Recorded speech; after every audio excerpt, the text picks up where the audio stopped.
Siento que llegué 4 años tarde a esta discusión. El último episodio de Game of Thrones se emitió en un ya lejano 19 de mayo de 2019.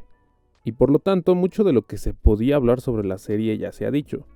Originalmente este iba a ser solamente un video sobre los fallos de la serie, específicamente sobre los problemas que tiene en sus temporadas finales.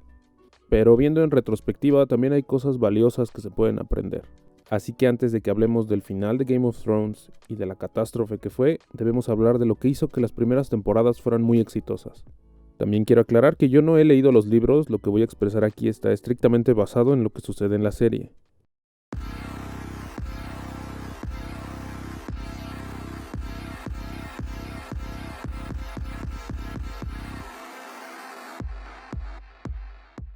El éxito que tuvieron las primeras temporadas de Game of Thrones se basa en una razón que podría parecer sencilla, pero que tiene implicaciones complejas: la subversión de estructuras narrativas. Para los que ya han visto algunos de mis otros videos, sabrán que hemos analizado estructuras narrativas a partir de la propuesta de Claude Bremont y el modelo de la lógica de los posibles narrativos.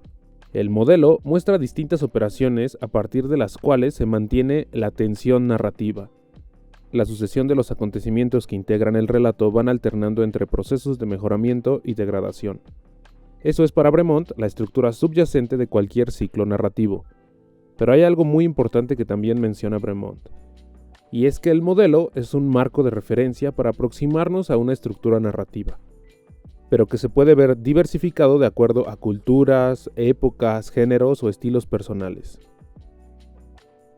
Y es aquí donde encontró una forma de prosperar la serie de Game of Thrones, porque su estructura narrativa encuentra su mejor impulso al alterar dos procesos: el sacrificio y la venganza. Primero, un rápido repaso de la propuesta de Claude Bremont, aunque sugiero que si quieren profundizar en esto, chequen alguno de estos otros videos. Para que un relato integre una sucesión de acontecimientos de interés, se necesita que dichos acontecimientos alternen entre procesos de mejoramiento y degradación. Estas dos operaciones permiten que los acontecimientos adquieran sentido y se organicen en una serie temporal estructurada, y propone 3 tipos de combinaciones. De esta forma es que en el relato habrá distintas acciones, sucesos o eventos que serán distinguidos como un proceso de mejoramiento o de degradación. La estructura narrativa de Game of Thrones comienza a subvertir estos procesos.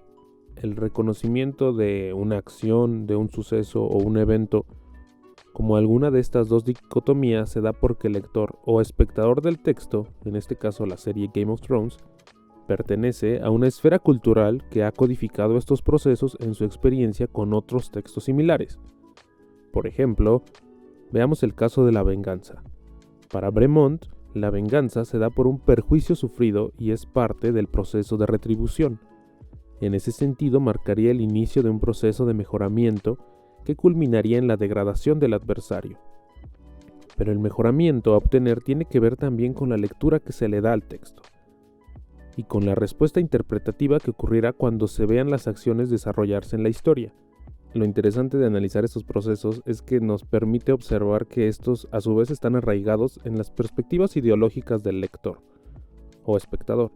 Si la venganza tiene un objetivo justo y noble, entonces el espectador desea que se cumpla con el cometido. A esto lo llamaremos venganza positiva. Al contrario, si se busca la venganza con fines malvados o injustos, entonces el espectador desea que la venganza no llegue a su fin y que se castigue al que la busca. A esto llamaremos venganza negativa. Una historia entonces puede dar una carga positiva o negativa a la venganza, pero esto depende también de una moral. La venganza, aunque es una fuente narrativamente inagotable de conflictos, al removerle su condición moral nos obliga a contemplar su esencia trágica. Por ejemplo, en Game of Thrones, por las acciones que cometen los personajes, se vuelve casi imposible asignarles una etiqueta de buenos o malos. En la tragedia griega, apunta René Girard, no existe y no puede existir una actitud coherente respecto a la venganza. Empeñarse en extraer de la tragedia una teoría positiva o negativa de la venganza ya equivale a confundir la esencia de lo trágico. En ese sentido, vale la pena recordar la definición aristotélica de la tragedia, la cual es imitación de hechos que suscitan piedad y terror y que rematan en la purificación de tales emociones. Los sucesos que suscitan piedad y terror son aquellos en los que la vida o la felicidad de personas inocentes es puesta en peligro o se resuelven de tal manera que llegan a causar piedad y terror en los espectadores. O en el caso de Game of Thrones, la audiencia. Con la purificación de tales emociones no se refiere a que nos quitemos o liberemos de estas, sino que las hagamos puras, que las perfeccionemos. De esta forma, una estructura narrativa como la de Game of Thrones, al remover los componentes morales, al mostrarnos sucesos que provocan piedad y terror, nos hace distinguir de mejor manera la moralidad. Y todo esto se logra al invertir la venganza y convertirla no en un proceso de mejoramiento como culturalmente está establecido, sino como un proceso de degradación. Veamos otro ejemplo. Una de mis secuencias favoritas en Game of Thrones es la muerte de Hodor. Para mí, uno de los últimos momentos más memorables de la serie, en la cual aprendemos sobre el sacrificio del personaje, cuyo destino siempre fue morir en el momento indicado. Su sacrificio era su motivo de existir. El sacrificio, apunta Bremont, es un proceso de degradación que marca el inicio de un proceso de mejoramiento, una conducta voluntaria que hace digno al actante de una recompensa. Es criminal matar a la víctima, porque es sagrada, pero la víctima no sería sagrada si no se le matara. En la estructura narrativa de Game of Thrones hay una crisis sacrificial. El sacrificio que se realiza solo logra traer sobre el actante y aquellos que lo rodean la tragedia. Aquellos a quienes el sacrificio hubiera beneficiado son los primeros en ser castigados. Y es gracias a esta subversión que, de nuevo, la estructura narrativa adquiere su carácter trágico, pero que permite la satisfacción de los lectores. Para entender a qué me refiero con esto, debemos hablar sobre la otra tragedia, el final de Game of Thrones. Como pudimos observar, la estructura narrativa de las primeras temporadas provocó una respuesta interpretativa a los espectadores. Y esto nos obliga a hablar sobre las expectativas o previsiones que tenían sobre cuál podría o cómo podría ser el final.